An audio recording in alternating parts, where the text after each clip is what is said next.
समय की बात है, एक सुंदर गांव था जिसका नाम था सुंदरपुर। इस गांव में खुशहाली का माहौल था, लोग मेहनती थे और खेतों में हरियाली छाई रहती थी। इस गांव में एक गरीब किसान रहता था जिसका नाम रामू था। रामू मेहनती और ईमानदार व्यक्ति था, लेकिन उसकी फसल हमेशा अच्छी नहीं होती थी। वह अपने परिवार का पालन पोषण करने में कठिनाई महसूस करता था। रामू रोज सुबह सुबह उठकर अपने खेतों में मेहनत करता था।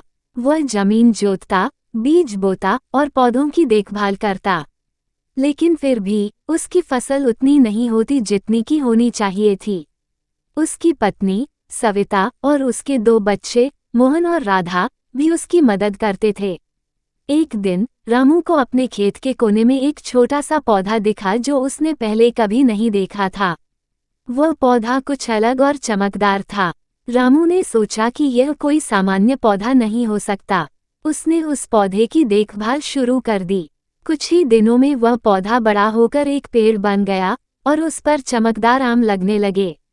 रामू और उसका परिवार बहुत खुश हुआ। उन्होंने सोचा कि ये आम बहुत कीमती होंगे।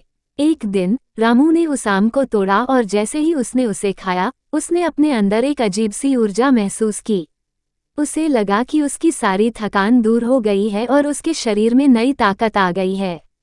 उसने यह बात अपनी पत्नी सविता को बताई। सविता ने भी आम खाया और उसे भी वही अनुभव हुआ। फिर उन्होंने अपने बच्चों को भी वह आम खिलाया। सभी ने महसूस किया कि वह आम जादुई था। रामू ने सोचा कि यह आम बहुत खास है और उसने इसे गांव के अन्य लोगों के साथ साझा करने का निर्णय लिया। गांव के लोग भी जब उस आम को खाते तो वे भी ऊर्जा से भर जाते और उनकी सारी थकान दूर हो जाती।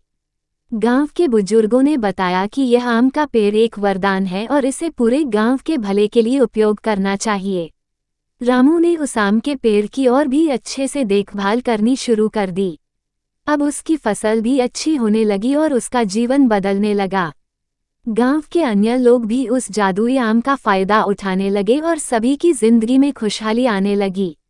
लेकिन जब इस जादुई आम के बारे में आसपास के गांवों में खबर फैली, तो कुछ लालची लोग इस पेड़ को हासिल करने की योजना बनाने लगे।